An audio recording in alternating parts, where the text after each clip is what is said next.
জয় শ্রী হরি। নমস্কার বন্ধুরা, সমাপ্তির কথা ব্লগে তোমাদের জানাই অনেক অনেক শুভেচ্ছা। আশা করি তোমরা সবাই ভালো আছো।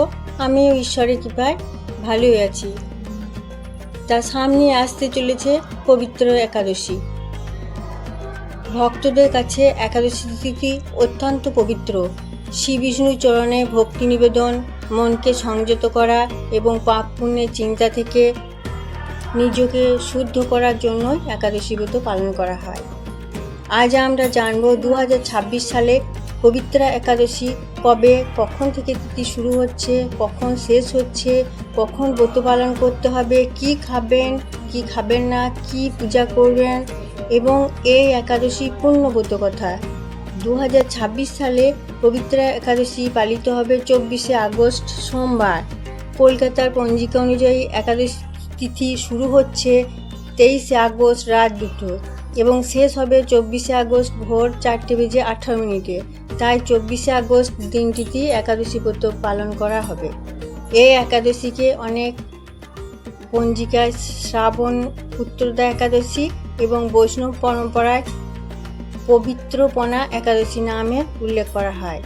আর ব্রত ভাঙা অর্থাৎ পালনের সময় 25শে আগস্টের স্থানীয় পঞ্জিকা অনুযায়ী দেখে নেওয়াই ভালো, কারণ পঞ্জিকা ও স্থান ভেদে পালনের সময় সামান্য পরিবর্তিত হতে পারে। কিভাবে আমরা এই ব্রত পালন করব? একাদশী আগের দিন অর্থাৎ দশমীর দিনে থেকেই সংযমী জীবনযাপন করা ভালো।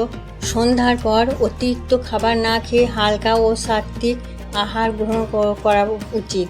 একাদশী সকালে ঘুম থেকে উঠে স্নান করে পরিষ্কার পোশাক পরবেন এবং তারপরে একাদশীর দিন সকাল সকাল স্নান সেরে পরিষ্কার পোশাক পরে ঠাকুর ঘর গিয়ে ফুল, তুলসী পাতা, ধূপ, প্রদীপ, ফল দিয়ে ভগবান শ্রী বিষ্ণু পূজা করবেন।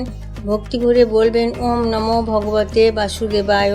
এরপর বিষ্ণু নাম জপ, ভগবদ্গীতা পাঠ, বিষ্ণু সহস্র নাম পাঠ অথবা একাদশী ব্রতকথা শ্রবণ করা অত্যন্ত সুন্দর।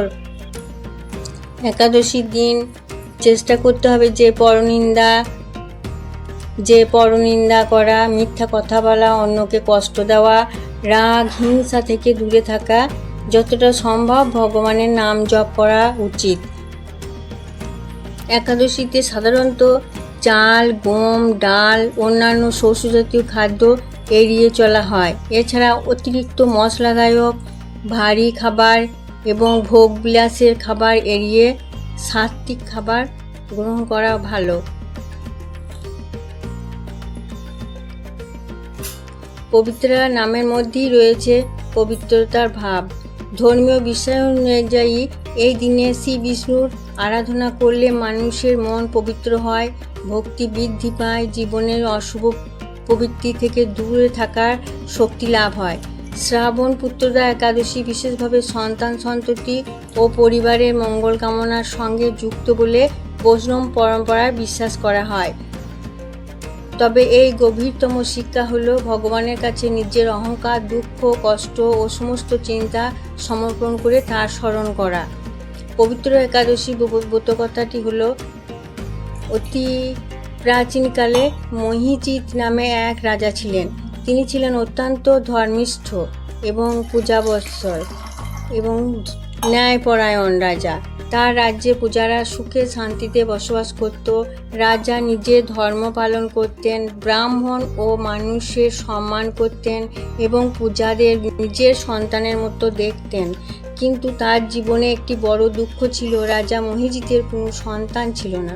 বছরের পর বছর কেটে গেল, কিন্তু তার ঘরে সন্তানের জন্ম হলো না।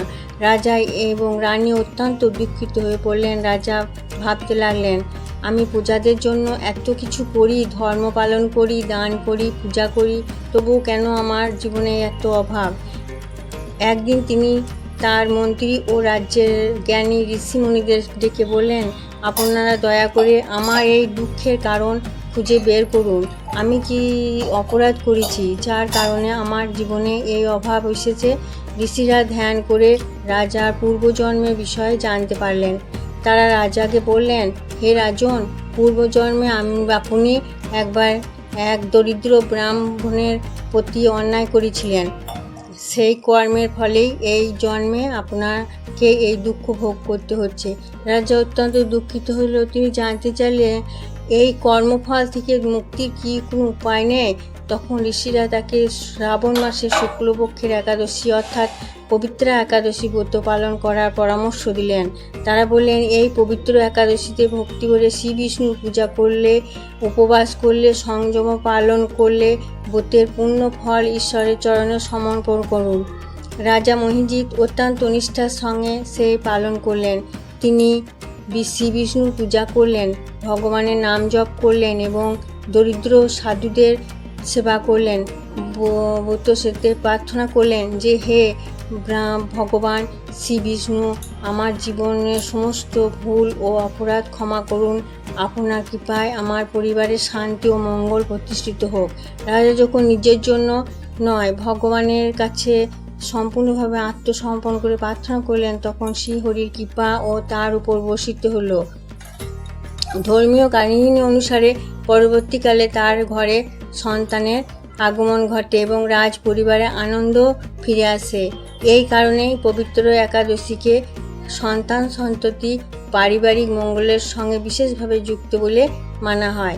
তবে এই কাহিনীর আসল শিক্ষা শুধু সন্তান লাভের কামনা নয়। আসল শিক্ষা হলো মানুষের জীবনে কর্মের ফল থাকে, কিন্তু ভক্তি, অনুতাপ, সৎকর্ম এবং ঈশ্বরের শরণ নেওয়ার মাধ্যমেই মানুষের জীবনে নতুন পথে পরিচালিত করতে পারা। এই একাদশী দিনে ভোরে উঠে স্নান করতে হয় এবং শ্রী বিষ্ণু পূজা করতে হয়। তুলসী পাতা, ভগবানের নাম জপ করা, ব্রতকথা, ভগবদ্গীতা পাঠ করা, সাধ্যমতো দান করা, অসহায় মানুষের সাহায্য করা সবচেয়ে গুরুত্বপূর্ণ। আর নিজের মনকে শান্ত রাখতে হয়।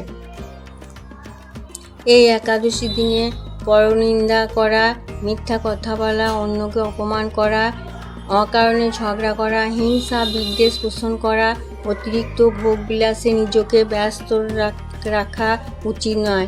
কারণ এই একাদশীর প্রকৃত ব্রত হলো শুধু পেটের উপবাস নয়, মন ও ইন্দ্রিয়ের উপবাস। বন্ধুরা, একাদশী আমাদের মনে করিয়ে দেয়, জীবনে যত দুঃখই আসুক, ভগবানের প্রতি বিশ্বাস হারানো উচিত নয়। সৎভাবে জীবনযাপন করা, নিজেদের ভুলের জন্য অনুতপ্ত হওয়া, অন্যের উপকার করা, ভগবানের নাম স্মরণ করা, এগুলোই মানুষের জীবনে প্রকৃত সম্পদ। তাই এই পবিত্র একাদশী দিনে আমরা সবাই শ্রীহরির কাছে প্রার্থনা করি, হে ভগবান বিষ্ণু, আমাদের মনকে পবিত্র করুন, আমাদের ভুল ত্রুটি ক্ষমা করুন, আমাদের পরিবারের শান্তি দিন, জীবন সৎ পথে চলার শক্তি দিন এবং সকলের মঙ্গল করুন। সবাই ভক্তি ভরে বলুন, জয় শ্রীহরি, জয় শ্রীহরি, জয় শ্রীহরি। পরের ভিডিওতে আবার দেখা হবে বন্ধুরা। কেমন লাগলো ভিডিওটা অবশ্যই কমেন্টে জানাবেন, লাইক করবেন, সাবস্ক্রাইব করবেন, বন্ধু হয়ে পাশে থাকবেন। জয় শ্রীকৃষ্ণ, রাধে রাধে, ধন্যবাদ।